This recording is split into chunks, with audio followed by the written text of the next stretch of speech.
Bienvenido a casa. En la casa de Dios estaré por largos días. Un día dentro de la casa de Dios es mejor que 1000 fuera de ella. Déjame decirte por qué estás aquí, por qué estás aquí.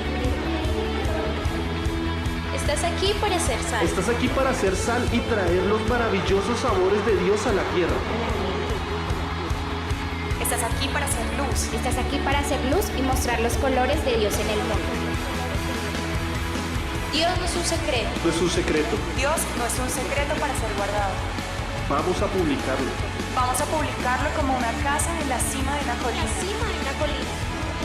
La montaña de la casa de Dios será la más alta de todas. La iglesia siempre será mi casa. Mi casa Mi casa Mi casa, mi casa. es donde siempre quiero estar y estoy aquí para bien.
Dice la palabra del Señor en el Salmo 24.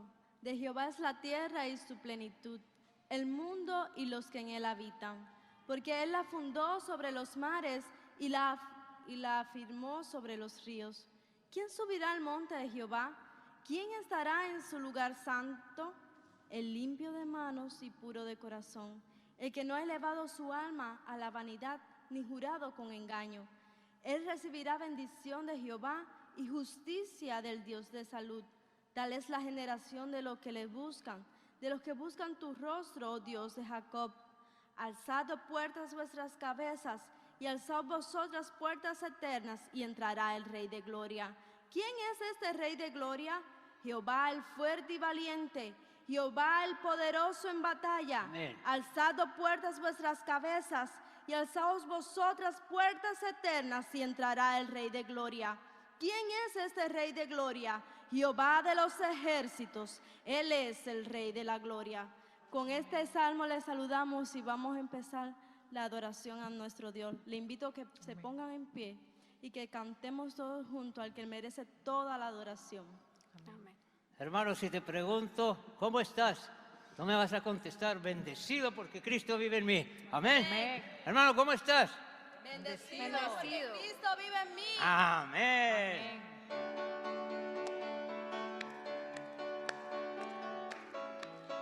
Ayúdeme con sus palmas.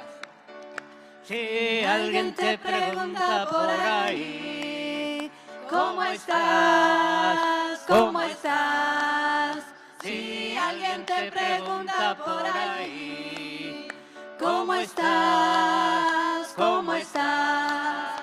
Bendecido, muy bendecido, bendecido porque Cristo vive en mí.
vas con espada.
Sentarse, mis queridos hermanos en Cristo. Qué bueno verles y saludarles. No sé si tenemos alguna visita hoy. No creo. Que tengamos todos los que están son de casa. Sean todos bienvenidos. Un gozo grande que estén con nosotros, compartir con ustedes. Amén. ¿Quién vive? Cristo. Y a su nombre. Gloria. Y a su pueblo. Victoria. Aleluya. Qué gozo grande, de verdad que sí. Compartir. Yo siempre digo que es un gozo cuando llega este día para alabar al Señor, a pesar de todas las circunstancias que nos rodean, a pesar del afán de la vida, a pesar de lo duro del trabajo, a pesar de las carencias que tenemos. Cuando estamos aquí nos olvidamos de todo, ¿verdad? Porque Él es merecedor de toda la gloria y toda la honra. Amén. Amén. Sean todos bienvenidos una vez más. Les aliento a que juntos sigamos adorando al Señor y alabando su nombre.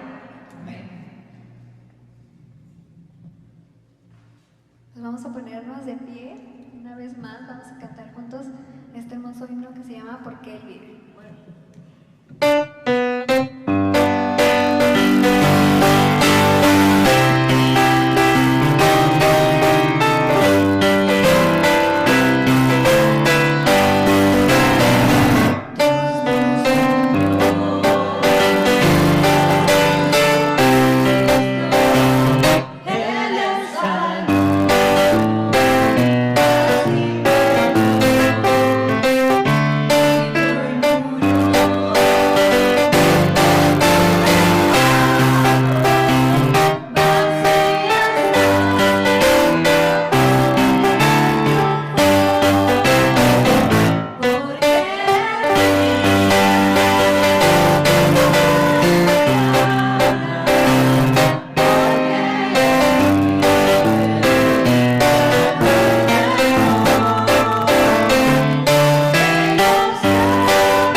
Te invito a que veas a tu alrededor.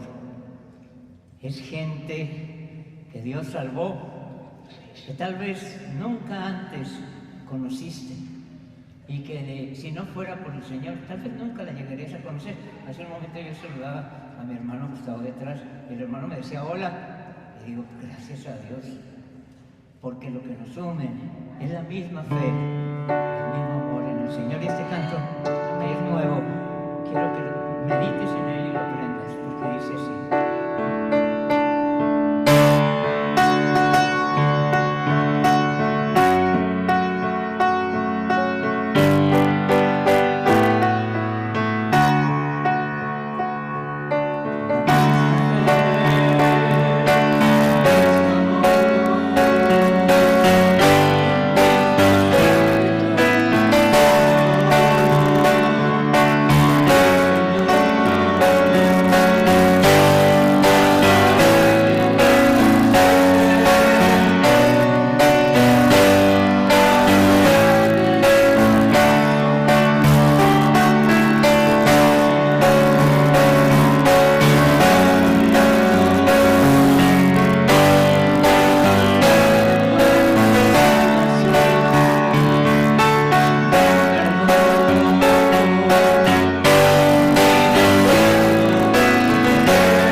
yo quisiera que volviéramos a repetir este himno.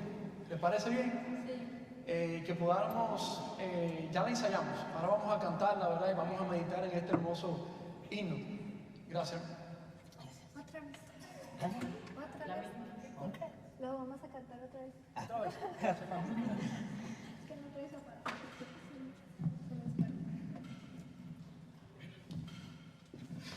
¿Por qué no nos ponemos todos de pie?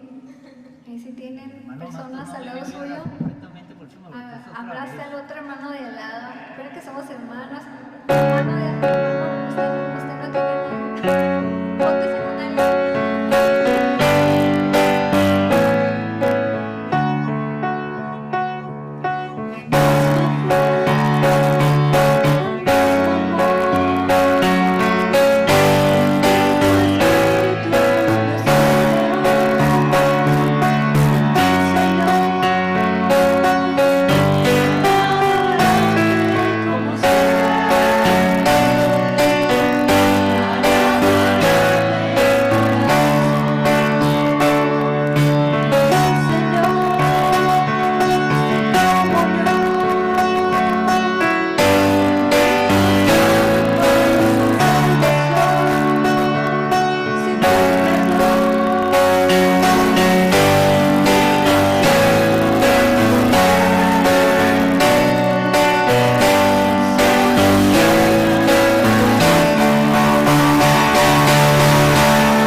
Amén.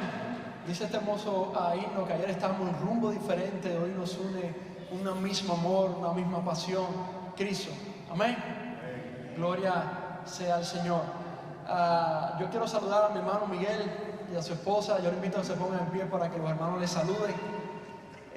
Miguel era el copastor de mi hermano, pastor Josué Castañeda. Dios te bendiga, hermano, y qué bueno tenerte con nosotros hoy. Dios te bendiga, un abrazo fraternal. Amén. Gloria al Señor. Yo les invito a que podamos abrir nuestras Biblias en el libro de Génesis capítulo 2, desde el versículo 16 al 17. Génesis capítulo 2, versículo 16 al 17. Yo le invito a abrir sus Biblias. Vamos a ponernos en pie para reverenciar de esta manera la palabra del Señor. Amén. Vamos a comenzar una serie de estudios, de mensajes que son netos de escuela bíblica dominical, y el Señor me ha hablado y me ha ayudado a prepararme con esta serie de mensajes para administración de su pueblo y de su iglesia. Amén. Esta serie se va a llamar La Base de la Fe. La Base de la Fe. Vamos a tener unos cuantos encuentros, ¿verdad?, sobre la base, sobre el título de esta serie, que es La Base de la Fe. Amén. Aunque cada sermón va a tener un título diferente, todo va a ser sobre esta base. Amén. Vamos a leer juntos. Y mandó Jehová Dios al hombre diciendo: de todo árbol del huerto podrás comer, mas del árbol de la ciencia del bien y del mal no comerás, porque el día que de él comieres ciertamente morirás. Vamos a repetir una vez más.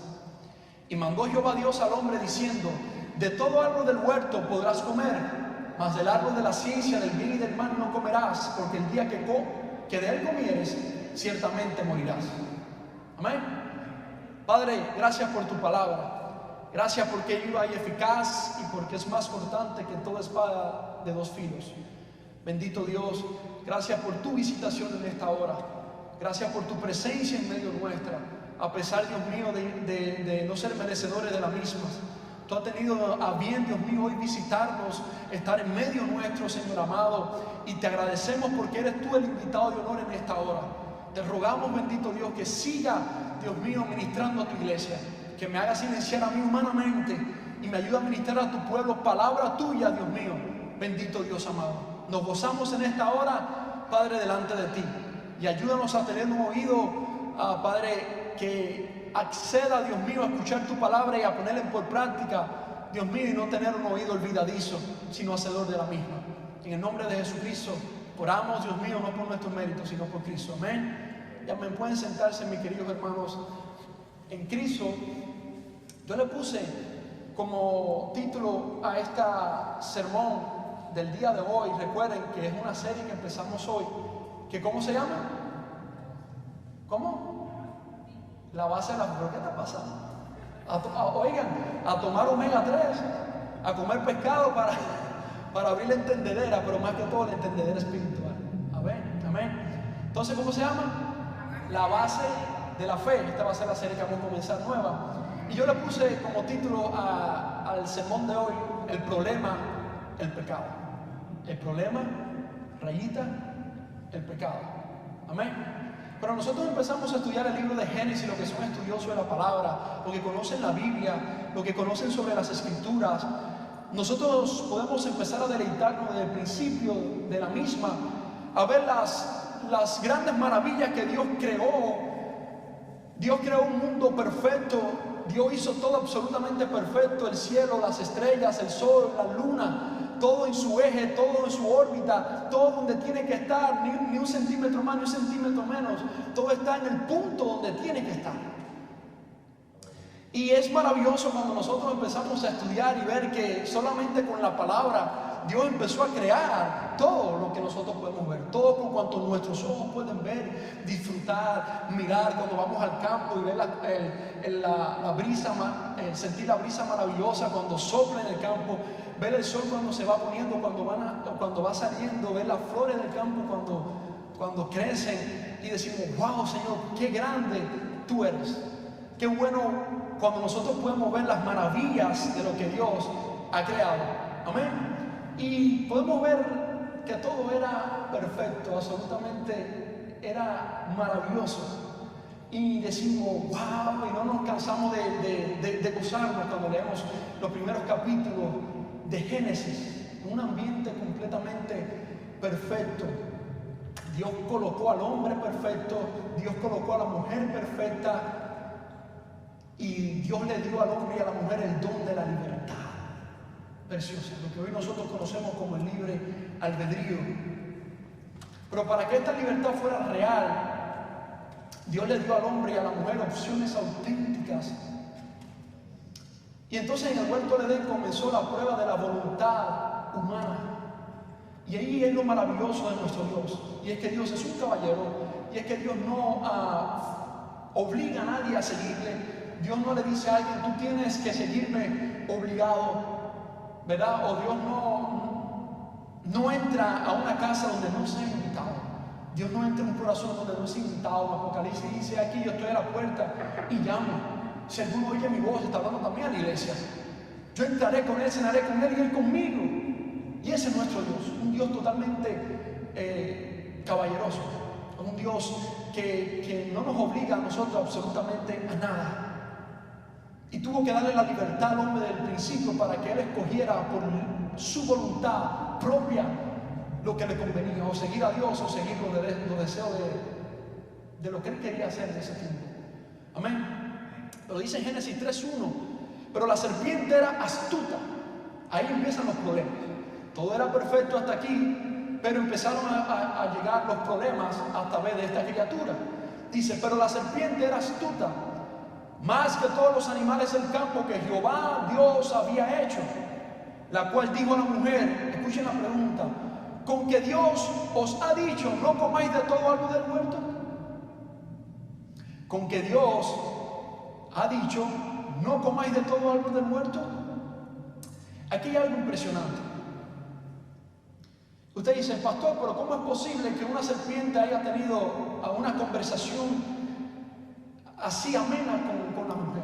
¿O cómo haya tenido la confianza de ver el hombre, una de las creaciones más perfectas de Dios, de una manera increíble? ¿Cómo es posible que una serpiente pueda, con la forma horrible que tiene una serpiente? ¿A quién no le asusta la serpiente? A todos, ¿verdad? ¿Cuántos de nosotros somos una serpiente? Y como decimos en Cuba, patita, ¿para qué te tengo? A salir corriendo. ¿Por qué? Porque tiene una forma horrible. Y nosotros no podemos contemplar como algo hermoso una serpiente. Si podemos a pesar una balanza, dice, Señor, pero qué horrible que hasta la serpiente. Pero realmente la serpiente era así antes. Realmente tiene la forma que nosotros la podemos mirarla hoy, que se arrastra en la tierra. Cuando nosotros vamos al significado de la palabra hebrea de la serpiente, significa Nahash. Nahash significa el que brilla. Esta criatura, sea lo que sea, en aquel tiempo no tenía la apariencia de la serpiente que nosotros conocemos. Es un animal que era una criatura que yo me imagino que era totalmente diferente. Era algo con lo que la mujer se sentía cómoda y podía conversar con él y le causaba confianza. Ahí donde está el punto, la confianza. El enemigo tomó a este animal que se llamaba el que brilla, porque tenía una apariencia extravagante para poder llegar a la mujer. ¿Verdad que sí? Cuando nosotros vemos en Apocalipsis 12:9, la serpiente se identifica como el diablo, Satanás, el que engaña al mundo, conocido también como la serpiente antigua. Y cuando nosotros vamos a las Escrituras, vemos que en el huerto de Edén Satanás trabaja por medio de esta criatura. Se acerca a la mujer dándole a entender que Dios le está escondiendo algo a ella y por lo tanto no es un Dios bueno.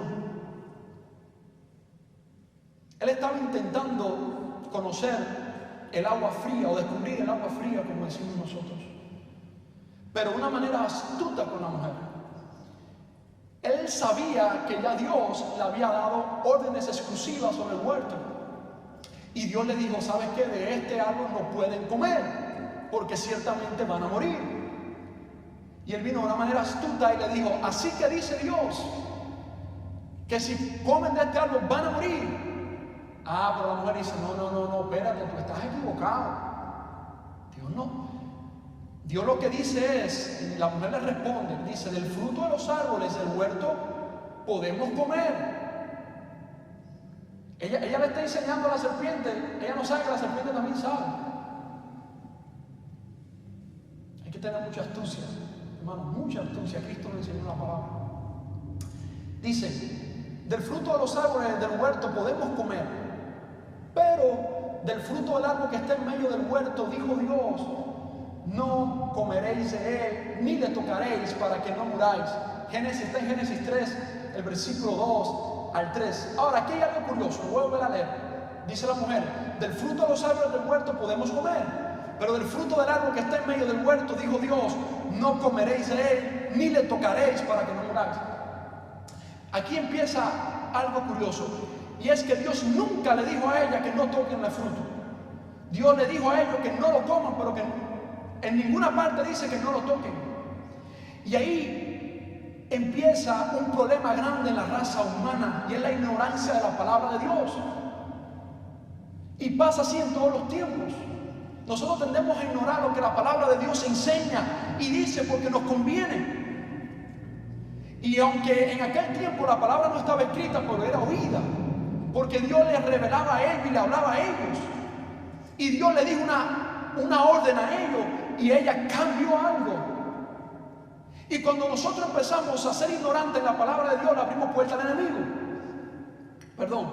Por eso que hoy nosotros en día vemos muchas denominaciones que son consecuentes o son permisivos con el pecado, porque les conviene, porque nos hacemos los sordos a la palabra de Dios. Cuando Dios nos dice su palabra, no haga esto, nosotros lo hacemos porque nos conviene, porque la carne es así, porque es débil, y no tenemos tanto temor de Dios que así también nos enseñamos al pueblo y no somos temerosos de eso. Y aquí empieza uno de los grandes problemas, la ignorancia. ¿Me hago entender? No sé si me entienden. ¿Sí me entienden, verdad? Bien la comparación. Ahora, Dios le dice a ellos, si ustedes comen del fruto, van a morir. Ahora, ¿qué es la muerte? ¿Qué entendemos nosotros por muerte? ¿Verdad? Podemos especular de muchas maneras lo que significa muerte. Alguien me dice que muerte es para ellos. La paga el pecado. Y mí alguien más me dice que es muerte. Separación. Gracias, hermano. Alguien más me dice que es muerte. Muy bien. Cuando nosotros buscamos la palabra muerte en el diccionario, se define así como cesación o término de la vida. Aunque con frecuencia la asociamos con la extinción del ser humano. Cuando nosotros decimos alguien ha muerto, o alguien que no conoce de Dios dice muerte, es algo que dice se acabó, finish, se terminó, no hay más, ¿verdad? Entonces la ignorancia del ser humano no deja ver más allá, dice hasta aquí se acabó. Pero sin embargo la Biblia, cuando habla de la palabra muerte, significa el final de la existencia. Nunca significa el final de la existencia. Cuando nosotros vamos a la Biblia, la palabra muerte nunca significa el final de la existencia. En cambio, significa separación de un dominio dado o incapacidad de funcionar en él. La Biblia describe 7 tipos de muertes. Escuche esto, 7 tipos de muertes que puede sufrir alguien. Número 1, está la muerte espiritual, que es la separación completamente de Dios. Como resultado de la caída, el hombre experimenta esta muerte espiritual. Cuando el hombre cae y es desobediente a la voz de Dios y entra el pecado al mundo, el hombre tiene automáticamente una muerte espiritual desde que nace. Dice la Biblia en Génesis 2:17, mas del árbol de la ciencia, dice el Señor, del bien y del mal no comerás, porque el día que de él comieres ciertamente vas a morir. Dice Colosenses 1:13, el cual nos ha librado de la potestad de las tinieblas y trasladado al reino de su amado Hijo. El Señor nos ha trasladado del reino de las tinieblas y nos ha llevado al reino de Cristo, su Hijo amado. Amén. Dice el versículo 14 también de Colosenses capítulo 1, en quien tenemos redención por su sangre, el perdón de pecados. Ahora dice Romanos 6:23, porque la paga del pecado es muerte, mas la dádiva de Dios es vida eterna en Cristo Jesús, Señor nuestro. Porque la paga del pecado, ¿qué es? Muerte. Entonces todos nacimos en ¿qué? Muerte. ¿Verdad? Porque nacimos ¿qué? Heredando el pecado adámico. Ok. Vamos al tipo de muerte número 2, la muerte posicional. es la separación del pecado y de la naturaleza pecadora. ¿Escucharon bien? La muerte posicional es la separación del pecado y de la naturaleza pecadora. Todo creyente recibe vida espiritual y es colocado en Cristo en el momento de la salvación, lo acabamos de leer, ¿verdad? Cuando aceptas a Cristo, cambia tu vida de una manera increíble y estás ahora del lado de los buenos, podemos decirlo, para que me entiendan bien. ¿Vamos a entender? Ahora, como creyentes, nosotros tenemos la habilidad de elegir a cada instante si hemos de servir a nuestra vieja naturaleza pecadora, que nos será quitada hasta que muramos físicamente, o a nuestra naturaleza nueva en Cristo. Vamos a entender, vamos a Romanos 6, del 1 al 4, dice: ¿qué pues diremos? ¿Perseveraremos en el pecado para que la gracia abunde? En ninguna manera. Porque lo que hemos muerto al pecado, ¿cómo viviremos aún en él? ¿Escucharon, hermanos? ¿O no sabéis que todo lo que hemos sido bautizados en Cristo Jesús hemos sido bautizados en su muerte? Porque somos sepultados juntamente con él para muerte por el bautismo, a fin de que como Cristo resucitó de los muertos por la gracia del Padre, así también nosotros andemos en vida nueva. Hay una separación completamente cuando nosotros venimos a Dios. Vivimos, sí, vivimos. Empezamos a nacer nuevamente por el Espíritu. Ahora dice el versículo 10: porque en cuanto murió, al pecado murió una vez por todas, mas en cuanto vive, para Dios vive. Amén. Dice el versículo 11 también: así también vosotros consideraos muertos al pecado, pero vivos para Dios en Cristo Jesús, Señor nuestro. Amén. ¿Ven la importancia que tiene, hermano, cuando nosotros escudriñamos la palabra? Cuando vemos los distintos tipos de muerte que hay, en cuál de ellos nosotros podemos estar cayendo y poder reflexionar y apartarnos de la misma. ¿Vamos a entender? Dice Colosenses capítulo 2, 12, dice así, de esta manera: sepultados con él en el bautismo, en el cual fuiste también resucitados con él, mediante la fe en el poder de Dios que le levantó de los muertos. Amén. La fe que en el poder de Dios, que nos levantó ¿de quién? De los muertos. Dice ahora el versículo 20: pues si habéis muertos con Cristo en cuanto a los rudimentos del mundo, ¿por qué, como si vivieseis en el mundo, os sometéis a preceptos? ¿Me hago entender? Como si habéis muertos con Cristo en cuanto a los rudimentos del mundo, ¿por qué, como si vivieseis en el mundo, os sometiereis a preceptos? O sea, lo que está diciendo la palabra es que cómo es posible que nosotros, habiendo muerto con Cristo, habiendo muerto en Él para mejor vida, ¿verdad? ¿Cómo es posible que todavía tengamos preceptos o los rudimentos de la carne que nos hacen caer? ¿Me hago entender? Dice ahora también Colosenses 3, versículo 3, dice así: a fin de que nadie se inquiete por esas tribulaciones, porque vosotros mismos sabéis que para esto estamos puestos.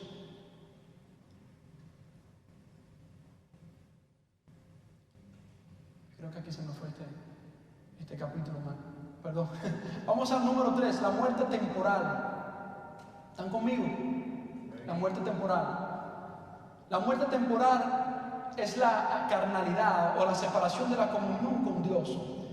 Cada vez que como cristianos nosotros cedemos ante la tentación, ¿qué significa? Que cada vez que nosotros somos tentados a fallarle a Dios y caemos en la tentación y pecamos, nosotros tenemos una muerte temporal, un nivel de estado temporal que no es a lo que fuimos llamados por Dios.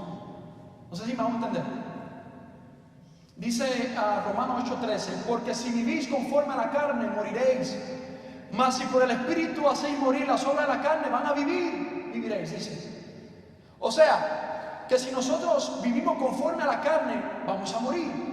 Mas si por el Espíritu hacemos morir las obras de la carne, vamos a vivir. Nosotros tenemos que todo el tiempo hacer morir las obras de la carne a través del Espíritu, a través de una vida espiritual que agrada a Dios.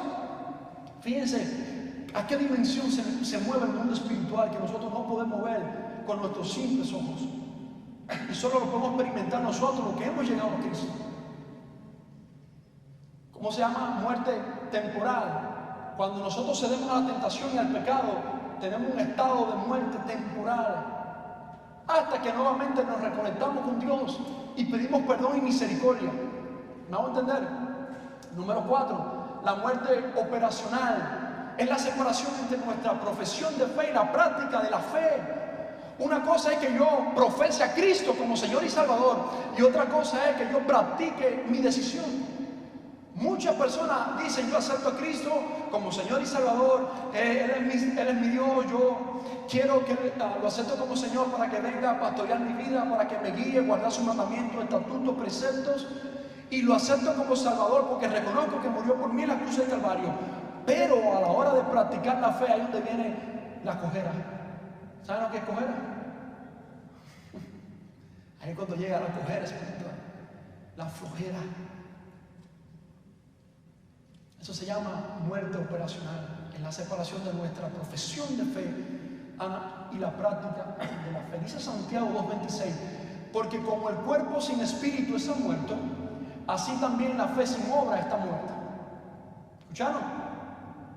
¿Escucharon? Porque como el cuerpo sin espíritu está muerto, así también la fe sin obra está muerta. ¿Saben lo que significa? La fe sin obra es muerta. Yo tengo que dar fruto de arrepentimiento. Yo tengo que dar fruto de que soy un hijo de Dios y un cristiano. El venir cada domingo a la iglesia no me hace ser un cristiano.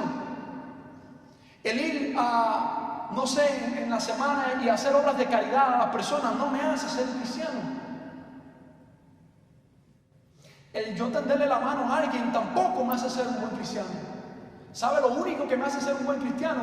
Que yo viva la fe en Jesucristo.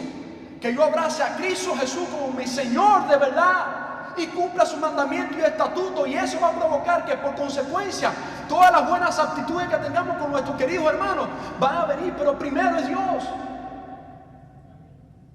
Yo no puedo hacer como los católicos, que primero ponen las obras y después ponen a Dios. Primero ponen las obras y después ponen los preceptos de Dios. Primero ayudo a mi prójimo y después honro a Dios, y está mal. Yo tengo que primero honrar a Dios, que sea lo primero en mi vida, y después lo demás. Él tiene que ser lo primero. Él tiene que ser lo primero. ¿Me hago entender, hermanos? Dice Efesios 5:14.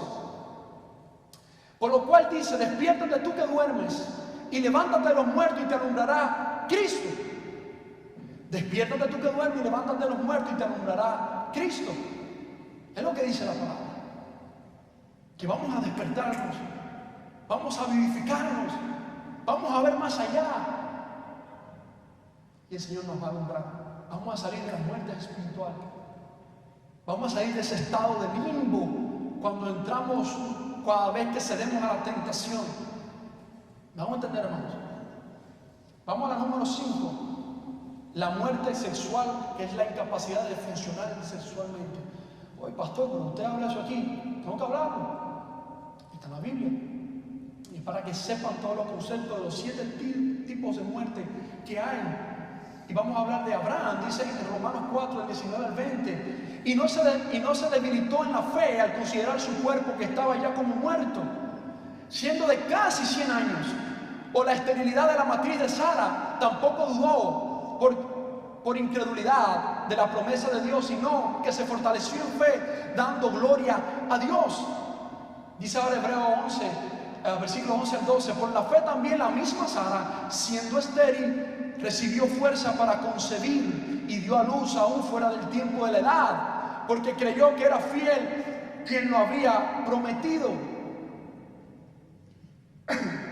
Por lo cual también, dice el 12, de uno, y ese ya casi muerto, hablando de Abraham, ya casi muerto, con 100 años, imagínese usted, salieron como las estrellas del cielo en multitud y como la arena innumerable que está a la orilla del mar. O sea que él, desfalleciendo prácticamente por los años, que prácticamente nada en el cuerpo le puede funcionar por la edad, aún Dios le dio fuerza y cumplió su promesa en ellos. Y hay que creer esa promesa. Cuando Dios a nosotros, no solamente en esta área, en todas las áreas de nuestra vida, que nos sintamos incapacitados o nos sintamos frustrados porque estamos enfermos, hay que creerle a Él, porque Él puede levantar aún de los muertos. Gloria a Dios. Entonces, hermanos queridos, Dios, cuando tiene el plan de hacer cumplir su promesa, no importa en la situación, en la crisis en la que estemos. Lo importante es que sepamos cuándo venir a Él y cómo hacerlo. Porque lo tenemos a Él, todavía lo tenemos. Amén. Tipo de muerte número 6 que describe la Biblia: la muerte física, que es la separación del alma y el cuerpo, la incapacidad de funcionar en el sentido físico. Vamos a entender, dice Hebreos 9:27, y de la manera que está establecido para los hombres que mueran una sola vez, y después de esto el juicio final. El hombre va a morir una sola vez y después de esto el juicio final. Por eso nosotros no coincidimos con lo que dice la Real Lengua Española. El fin de todo no es la muerte, sino que después de ella todavía hay procesos que hay que pasar por ellos. Por eso la muerte física es la separación del alma, que es nuestro sentido, del cuerpo. Dice Génesis 5:5, y fueron todos los días que vivió Adán, 930 años y murió. Ni Adán se escapó de la muerte. Adán, que fue la primera creación de Dios. Adán, que fue el hombre que tuvo tanta plenitud, que esas experiencias adámicas no las hemos tenido ninguno. Porque Adán hizo lo que hizo, pero sin embargo tuvo experiencias con Dios que ninguno de nosotros, estoy seguro, que la hemos tenido. Y con todo y eso, por más experiencia que tuvo con Dios, tuvo que morir. Número 7. La muerte segunda, que es el juicio de los incrédulos, la separación eterna de Dios. Dice Apocalipsis 19:20, y la bestia fue apresada, y con ella el falso profeta que había hecho delante de ella las señales de las cuales había engañado a los que recibieron la marca de la bestia, hablando también del anticristo y de los incrédulos, y había adorado su imagen. Estos dos fueron lanzados vivos dentro de un lago de fuego que arde con azufre. Esa es la segunda muerte. Hermanos queridos en Cristo, hay que tener cuidado. Como dicen los carteles, esto en inglés, en zonas peligrosas: danger, peligro. Cuidado si en un momento somos tentados a apostatar de la fe. Cuidado que en algún momento el enemigo esté poniendo o esté usando a un ser brillante, que no necesariamente es una serpiente horrible, sino un ser brillante, para hacernos caer y desviarnos del camino. Cuidado a aquellos que todavía no han aceptado a Cristo, que siguen jugando a ser seres humanos. Porque no fuimos creados para levantarnos, ir a trabajar, proveer un cheque, acostarnos a dormir, comer y al otro día hacer lo mismo. No fuimos creados para eso. Siempre le digo que fuimos creados única y exclusivamente para deleite del Señor, para estar cerca de Él, para adorarle a Él. Y aquí viene la segunda muerte.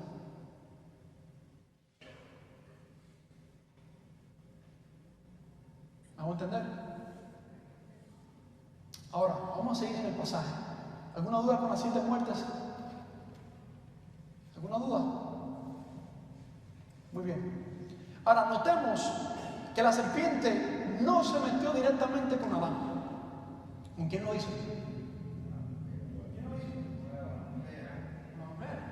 Él no tuvo necesidad de ir directamente a Adán. Él fue directo a la mujer, porque la mujer vio la necesidad de tal vez ser igual a Dios. ¿Por qué? Porque se dejó tentar. Pero ¿saben qué, hermanos? Que a Adán nada de esto le importaba. Adán no creyó así ni por un segundo. No creyó que Dios le hubiera retenido algo que era bueno. y no creyó que el fruto del árbol le iba a elevar ni siquiera 1 centímetro. Él no creyó eso porque él tenía experiencia profunda con Dios. Él sencillamente tomó una decisión. Y él sabía que ya Eva había caído. Y él tuvo que escoger entre seguir a su esposa o seguir a Dios. Y eso fue lo que lo llevó a él a la condenación. Y por eso la Biblia dice, o nosotros cuando le enseñamos decimos que fue por el pecado del hombre, el pecado de Adán, el pecado adámico. Porque él tuvo la oportunidad de escoger o seguirla a ella o escoger a Dios. Y él escogió a ella sin mirar las consecuencias que eso iba a traer. Déjenme decirle que así muchas veces nosotros escogemos en la vida. Muchas veces nosotros no sabemos o sí sabemos lo que estamos haciendo y no somos capaces de ser conscientes y mirar las consecuencias que trae el pecado y la muerte. Ya se dan cuenta que no existe solamente la muerte física, sino que existen varios tipos de muertes, ¿verdad? Y no medimos eso. Y muchas veces tenemos grandes propuestas en la vida. O salvar tu matrimonio y honrar a Dios, o dejar que se destruya y seguir al diablo. Muchas veces cogemos mal. ¿Verdad que sí? O irnos a una universidad prestigiosa porque esa universidad me va a dar a mí un futuro mejor, o escoger servir a Dios. O seguir estando con la mujer que tengo, o escoger casarme y honrar a Dios. El escoger decir una mentira para salvar mi pellejo, o a pesar de la consecuencia que sea, honrar a Dios hasta el final. Siempre en la vida nosotros tenemos momentos donde tenemos que escoger, como hizo Adán. Escoger entre la mujer o escoger entre Dios. Hermano, déjeme decirle algo y aprenda de esto. Aprendamos todo de esto. Su esposa, su esposo, sus hijos, los seres que más usted quiera, sus primos, sus tías, su abuelito, su papá, su mamá, no sé, el ser que más usted quiera en esta tierra, no puede estar por encima de Dios. Porque si lo pones por encima de Dios vas a quebrar. Si lo pones por encima de Él, te vas a hundir tú mismo. Yo amo a mi esposa muchísimo, pero no puedo ponerla a ella por encima de Dios. Y no puedo dejar que las decisiones de mi esposa o en un momento lo que ella me diga, puede eso hacerme resbalar sabiendo yo la voluntad de Dios. No puede ser. Porque yo como hombre tengo que saber el lugar que tengo en Él. O viceversa. No puede ser que tu hijo o tu hija, tú llegues a un límite extremo para poder ayudarlos a ellos. Y yo sé que nosotros somos capaces de dar nuestra vida por nuestros hijos, lo creo. Pero a veces todos nosotros sabemos que hacemos, podemos hacer cosas perversas por ellos, hasta encubrirle hechos terribles por salvar a nuestros hijos. Y cada vez que nosotros escogemos a nuestros seres queridos por encima de Dios, fracasamos. Diga conmigo, cada vez que escogemos a alguien por encima de Dios, fracasamos. Diga conmigo, cada vez que escogemos a alguien por encima de Dios, fracasamos. ¿Es la verdad? Es la verdad. Ahora, vamos a ver puntos aquí importantes del pecado. Dice Lewis Sperry Chafer de Systemic Theology, de teología sistémica. Él define el pecado de esta manera. Dice que es esencialmente una inquieta aversión por parte de la criatura de permanecer en la esfera y limitación de las cuales el Creador omnisciente lo ha colocado, o sea, nosotros. Dice, en general el pecado es falta de conformidad al carácter de Dios. El pecado es falta de conformidad al carácter de Dios. Dice, la única unidad de medida para medir el pecado es el carácter santo de Dios. El pecado es pecaminoso porque es su palabra. El pecado es pecaminoso porque es su palabra, y porque su palabra dice no. Eso lo hace ser pecaminoso y destructivo. ¿Me hago entender? ¿Me hago entender? No hay duda. Si Dios te dice no, es no. Si no, se vuelve pecaminoso. No necesariamente lo que está en la Biblia. Si Dios te dice, no tomes esta decisión, no lo hagas. Ay, no, pero es que la Biblia no lo dice, lo voy a hacer porque yo lo siento en mi corazón. Si Dios te dice, no lo hagas, no lo hagas porque vas a quebrar. Se vuelve pecaminoso. Es lo que dice el teólogo. Ok. ¿Qué tan serio es el pecado? Una vez más, la única manera en que el hombre puede entender lo horrible que es el pecado es escuchando el propio dictamen de Dios. El pecado es tan terrible que los ángeles que pecaron nunca escaparon del lago de fuego. El pecado es tan terrible que una acción de Adán y Eva trajo degeneración, depravación y sufrimiento insondable a toda la humanidad. El pecado es tan terrible que el Hijo perfecto de Dios sufrió al máximo sobre la cruz para redimir a la humanidad. Fíjense toda la consecuencia horrible que ha traído el pecado. Ahora, escuchen esto. Existen dos tipos de pecado y son importantes que lo aprendan. Número uno, el pecado imputado. Es el pecado de Adán, puesto a la cuenta de cada uno de sus descendientes. Lo vemos vamos a ir a Romanos 5:12, dice así de esta manera. Dice Romanos 5:11. Por tanto, como el pecado entró en el mundo por un hombre, ¿por quién entró? Por un hombre. Y por el pecado la muerte, y así la muerte pasó a todos los hombres, por cuanto todos pecaron. Por cuanto todos pecaron. ¿Por quién entró el pecado? Por un hombre. Se llamaba el pecado adámico, ¿verdad? Número dos, está el pecado inherente. Es la naturaleza pecadora que todo ser humano hereda de sus padres. Vamos ahora a Juan 3:6. Dice así de esta manera: lo que es nacido de la carne, carne es, y lo que es nacido del Espíritu, Espíritu es. ¿Alguien aquí nació del Espíritu Santo? No. ¿Y quién nació? ¿Hermano usted? El hermano Citero que levantó la mano. ¿Fuimos nacidos de qué? De la carne, ¿verdad? Fuimos nacidos de la carne. Y por eso heredamos que el pecado que también en nuestros padres. Aquí hay algo impresionante. No sé si tengo Gálatas. Sí, tengo Gálatas 5:17. Dice así de esta manera: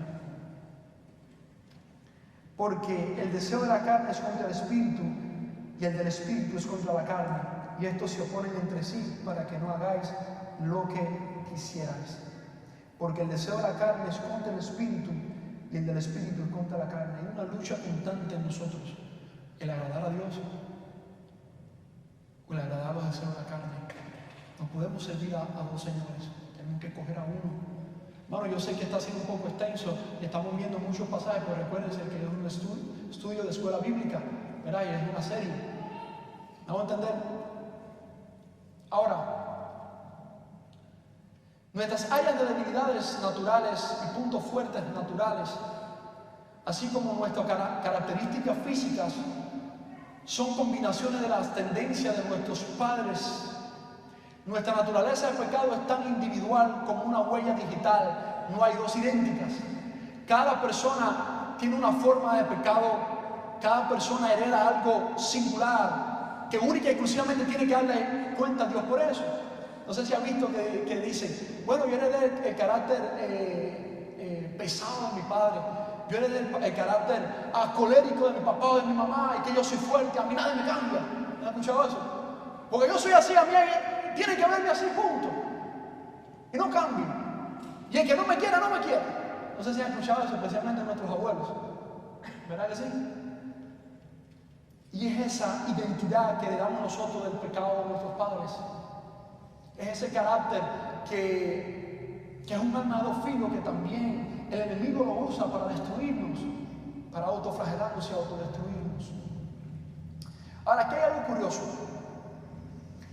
Cuando nosotros volvemos al pasaje, aquí empieza una guerra.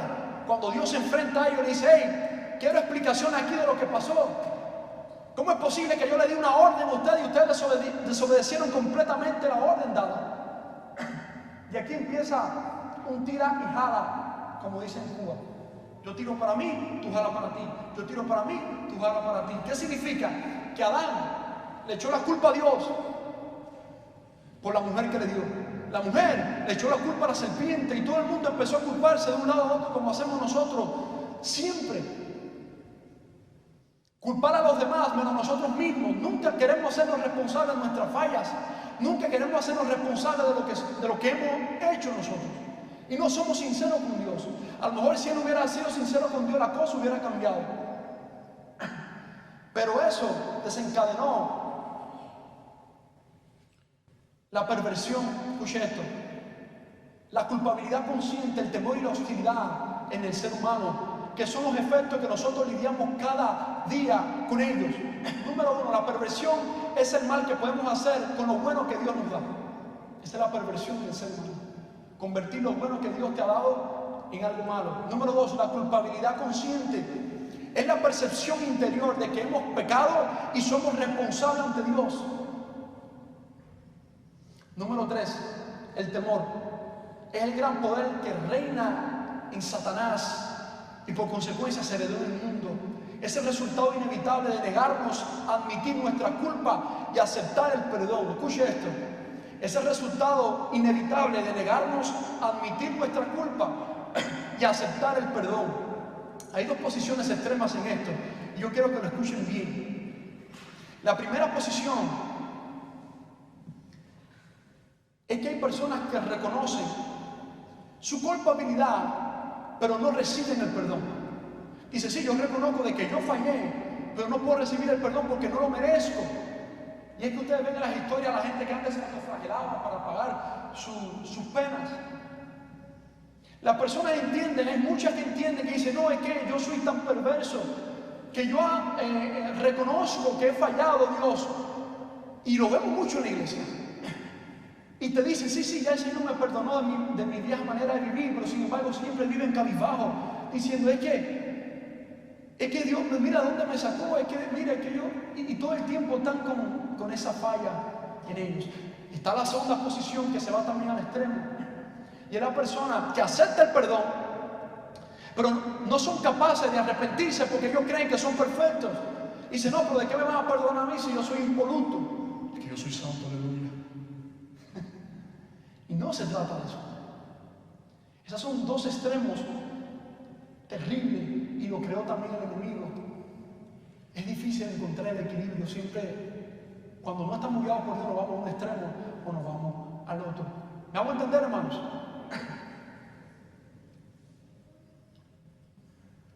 Número 4, la hostilidad hacia Dios y hacia otros es la expresión de temor descontrolado. ¿Qué significa eso? Que las personas empiezan a reprocharle a Dios. Es que si tú fueras tan bueno, Dios, no me hubiera pasado esto, tal cosa. Es que si tú fueras tan bueno, yo fuera diferente. Es que ¿por qué a mí me pasan estas cosas? Empezamos todo el tiempo a querer culpar a Dios hostilmente. Queremos todo el tiempo culpar a Dios de todas las cosas y todas las desgracias que nos han pasado a nosotros. ¿Por qué Dios no me da esto? Y empieza el ego. ¿Por qué yo se lo pido y no me lo da? ¿Por qué yo oro y Él no me escucha? ¿Por qué yo pido sanidad y no viene la sanidad? ¿Por qué yo pido prosperidad y no llega la prosperidad? ¿Por qué estoy quebrando y pido misericordia y sigo quebrado? ¿Por qué le pido a Dios por mi vida y sigo como estoy? ¿Qué está pasando? Y déjenme decirles que eso no es nada más que consecuencia del mismo pecado de la caída del hombre. Todo el sufrimiento que nosotros tenemos en esta tierra es consecuencia de la caída del hombre. Pero ¿saben qué es lo maravilloso de esto? Que ya Dios tenía un plan desde el primer momento que el hombre cae. Y cuando vemos en Génesis 3:15 dice, Jehová Dios le dijo a la serpiente, después que pasa el fallo del pecado. Dice, por cuanto esto hiciste, maldita serás entre todas las bestias y entre todos los animales del campo, sobre tu pecho andarás y polvo comerás todos los días de tu vida. Y pondré enemistad entre ti y la mujer, y entre su simiente y la simiente suya. Esta te herirá en la cabeza, y tú le herirás en el calcañar. Está en Génesis 3, del 14 al 15. Esta es la primera promesa que Dios da del Salvador. ¿Qué significa eso? Como decía el hermano Mili el mensaje pasado, Dios siempre tiene un plan B. Dios tiene siempre un plan B. Este fue el plan B de Dios. Dios sabía que el hombre iba a fallar y ya le estaba dando una promesa poderosa que iba a venir un día alguien a salvar la humanidad. Esa fue la primera promesa que tenemos de Jesucristo. No sé si me van a entender. Amén. Nosotros vemos en Génesis 12, 1 al 13, la promesa que Dios le da a Abraham de la simiente de Abraham, cómo iban a ser las naciones. En Génesis 49, del 8 al 12, la simiente de la tribu de Judá. En Isaías 7, 14, habla de la simiente de una virgen. Y finalmente en Mateo 1, 23, a la simiente de María, Jesús el Mesías, cuando nace Cristo. Pero vemos también algo en Génesis. Dice que el Señor, cuando nosotros vamos a Génesis 3:21, dice que el Señor hace túnicas para Adán y para Eva. Este es el primer sacrificio que Dios hizo por el hombre. Sacrificar un animal inocente para que con su piel vestimos a ellos. Esta es la primera vez que nosotros vemos lo que Cristo hizo en la cruz. Pero lo que Cristo hizo en la cruz va por encima de tomar un animal como se hacía antes y sacrificarlo para expiar los pecados. Lo que Cristo hizo en la cruz fue totalmente diferente. Él sencillamente dio su vida por nosotros como cordero inmolado. La única diferencia es que se tomó un animalito y se tomó la piel para vestir a Adán y a Eva porque están desnudos. Cristo lo hizo igual. Se dio como cordero inmolado por su vida y por la mía. Él no estimó el ser igual a Dios, no ser Dios para bajar aquí y descender y morir por nosotros. Y muerte de cruz. Ahí es cuando se aplica que Satanás iba a morder sus cascañas. ¿Cómo se dice?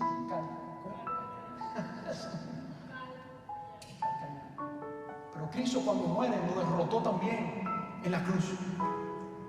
Amén. Y el hombre no entendía al principio, pero ya Dios tenía un plan perfecto de que él falla. Déjame decirte que Dios tiene un plan perfecto siempre también con tu vida. Dios tiene un plan único contigo. Tal vez tú digas, pero mi vida no tiene sentido. O yo no sé ni por qué estoy aquí. Es que yo no soy digno. O me siento cómodo con mi vida.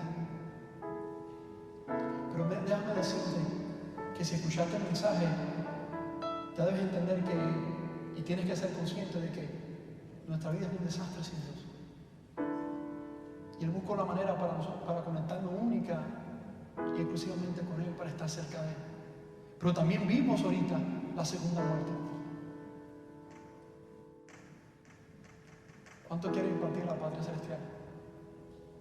¿Cuánto quieren irse con Cristo? Amén. ¿Cuánto están seguros de su salvación? ¿Verdad? Hay una entrevista que me gusta mucho, que le hace al pastor Bullón. Le dice una reportera: ¿y si tú no tienes razón? Y cuando nosotros morimos, ahí se acabó todo. Y le dice: bueno, vamos a pensar. Vamos a suponer que tú tengas razón. Y cuando nosotros moramos, no hay nada. Está bien, ahí quedó todo. Pero vamos a suponer que yo tengo razón. Y después de la muerte hay vida y hay perdición eterna. Entonces, por lógica, es mejor creer en Dios. Entonces, no podemos negar la existencia del Señor. Es imposible. ¿Verdad? Voy a leer esta para concluir ya. Una frase del editorial Miami Caribe de 1977. Dice: libre albedrío, a pesar de que hace posible el mal, es a la vez lo único que hace posible compartir el amor. la bondad o el gozo. Crear un mundo de autómatas, de criaturas que operen como máquinas, no valdría la pena. La felicidad que Dios determina para sus criaturas más elevada es la felicidad de estar libre y voluntariamente unidas a Él y a los demás en un éxtasis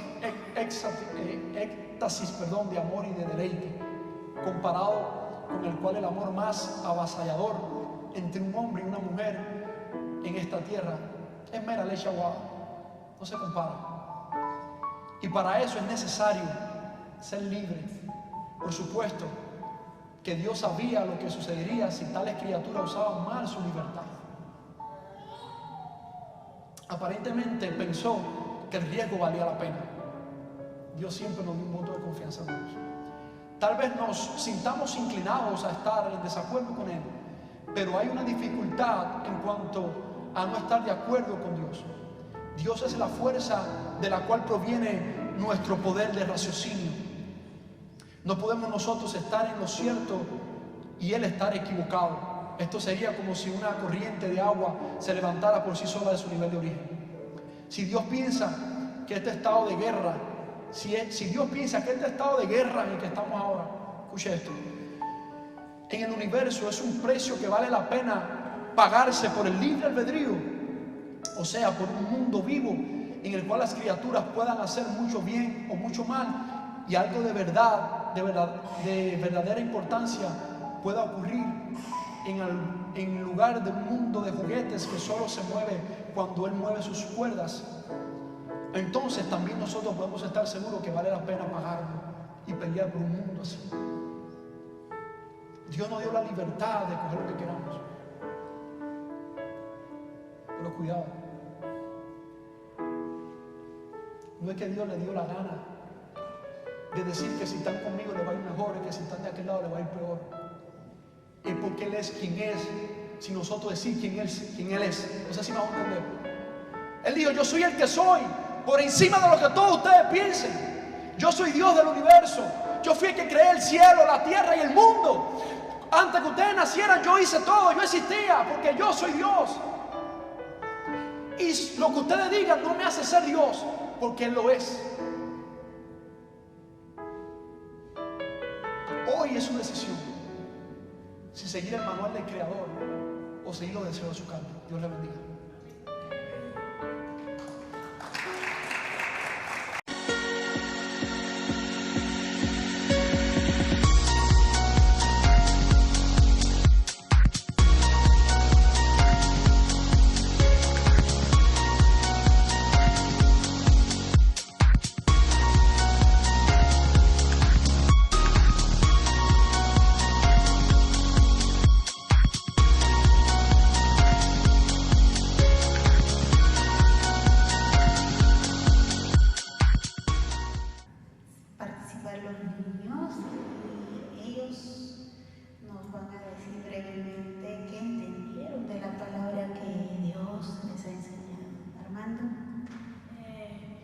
Sobre toda cosa guardada, hay que guardar nuestro corazón.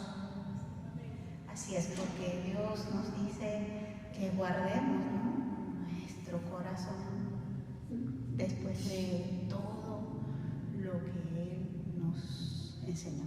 A ver, Arley, aparte, ¿qué más debemos hacer con nuestro corazón?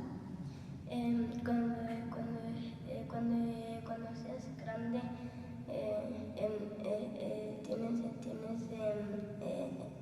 tienes que ir a muchas casas a hablar sobre Dios.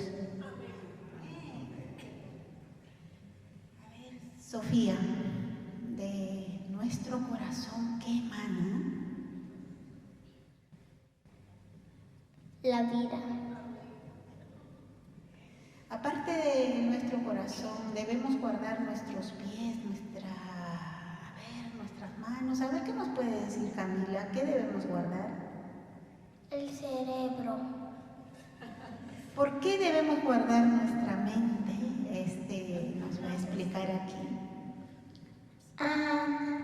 Porque hay que guardar la mente, porque si no guardamos amamos a Dios o a la iglesia o a las personas. Y si no tenemos mente, no sabemos nada. A ver, acá los pequeñines nos van a decir, a ver, David, de nuestro corazón, ¿qué sale? Siempre se me escapa. ¿Qué sale de nuestro corazón? ¿Qué sale de nuestro corazón?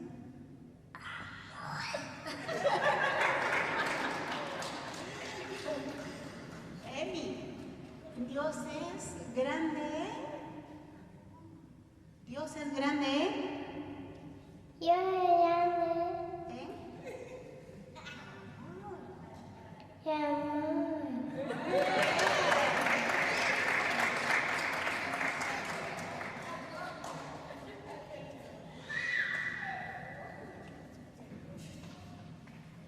Pues esta última canción, tengo que decirle que a mí me gusta mucho.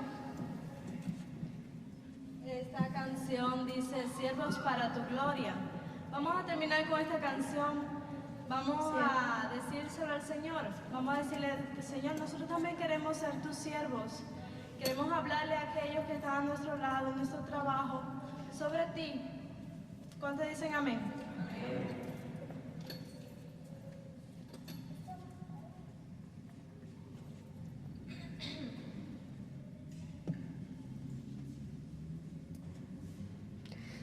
No se escucha. Rey de toda la creación, de siervo servicio, hasta los sumos se humilló, sufrió la muerte en su misión. Horrenda muerte en una cruz, inmenso amor le hizo descender a servir al pecador. Gracias sin igual, Cristo demostró, dio su vida a mi favor. En mí la misma mente que hubo en Cristo, hazme un siervo para tu gloria. Tomaré mi cruz, te seguiré, Jesús, hazme un siervo para tu gloria.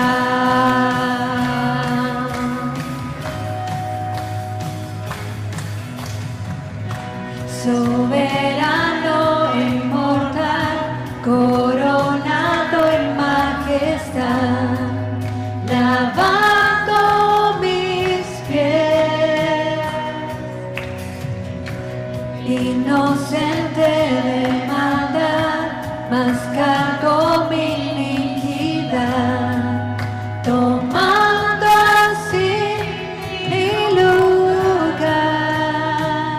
Herido fue por mi transgresión y en silencio padeció por mi rebelión. Sangre derramó, por su muerte vivo yo. Pon en mí la misma mente que hubo en Cristo, hazme un siervo para tu gloria. Tomaré mi cruz, te seguiré, Jesús, hazme un siervo para tu gloria. Oh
gloria.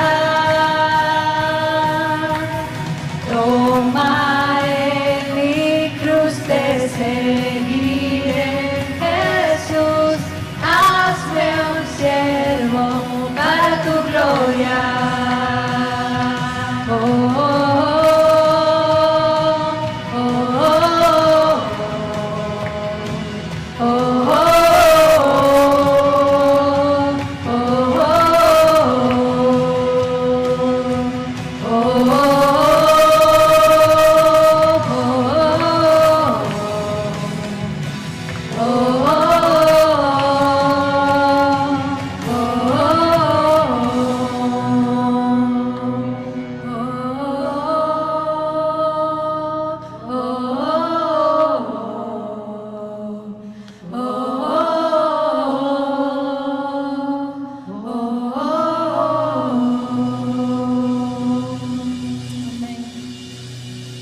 Señor, te damos gracias por este tiempo, amantísimo Dios eterno.